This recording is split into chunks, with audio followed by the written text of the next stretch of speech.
Hello case, എന്തുണ്ട്, സുഖമല്ലേ? ഞാനിന്ന് ഷവർമ മസാല എങ്ങനെ ഇടുന്നതെന്ന് പറഞ്ഞു കേട്ടോ. ആദ്യം ചിക്കൻ, ബോൺലെസ് ചിക്കൻ എടുക്കുക, നല്ലോണം കഴുകി വൃത്തിയാക്കുക. ശേഷം ഒരു കട്ടിംഗ് ബോർഡും ഒരു നൈഫും, നല്ലൊരു മൂർച്ചയുള്ള നൈഫും സെറ്റാക്കി വെക്കുക. അതിനുശേഷം നമ്മൾ ഇതുപോലെ കട്ട് ചെയ്ത് വെക്കുക. കട്ട് ചെയ്തിട്ട് ഒരു പാത്രത്തിലേക്ക് മാറ്റുക. പാത്രത്തിലേക്ക് മാറ്റിയതിന് ശേഷം അതിൽ നമ്മൾ നല്ല കഴുകി വൃത്തിയാക്കിയിട്ട് വേണം കേട്ടോ ചെയ്യാൻ. അതിന് ശേഷം നമ്മൾ എന്ത് ചെയ്യുക, നല്ലൊരു തൈര്, കട്ട തൈര് അതിലേക്ക് ചേർക്കുക. അത് നല്ലോണം മിക്സ് ചെയ്യുക. അതിൽ നല്ലോണം മിക്സ് ചെയ്തതിന് ശേഷം നമ്മൾ ഒരു പരിപാടി കഴിഞ്ഞു.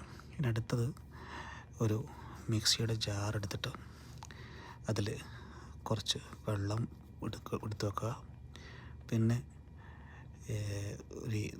ഒരു ഓറഞ്ചും 2 തക്കാളി അത് സ്ലൈസ് ചെയ്തിട്ട് നമ്മളത് ഗ്രൈൻഡറിലിടുക. അതുപോലെ തന്നെ നമ്മുടെ വെളുത്തുള്ളി, പിന്നെ ഉപ്പ് പാകത്തിനിടുക. പിന്നെ നമ്മുടെ സ്പെഷ്യൽ മസാല, ആ മസാല അതുപോലെ അതിൽ ആഡ് ചെയ്യുക. ആഡ് ചെയ്തതിന് ശേഷം അതിൽ കുറച്ച് വിനീഗർ, കുറച്ച് സുറുക്ക ഒഴിക്കുക. സുറുക്ക ഒഴിച്ചതിന് ശേഷം നമ്മൾ എന്ത് ചെയ്യുക, നമ്മൾ എടുത്ത് വെച്ചിട്ടുള്ള കുറച്ച് വെള്ളം, ആ വെള്ളം അതിലോട്ട് കുറച്ച് ഒഴിക്കുക. കൂടുതലാകരുത്, അത്യാവശ്യം കുറച്ച് വെള്ളം ഒഴിച്ചതിന് ശേഷം അത് നല്ലോണം ബ്ലെൻഡ് ചെയ്യുക.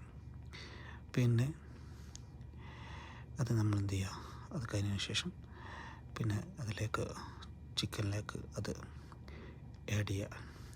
നല്ലോണം അത് മസാല എല്ലാ ഇതിലും പിടിക്കുന്ന രീതിയിൽ, എല്ലാ സൈഡിലും പിടിക്കുന്ന രീതിയിൽ നല്ലോണം വെച്ചതിന് ശേഷം ഫ്രിഡ്ജിലേക്ക് മാറ്റി വെക്കുക.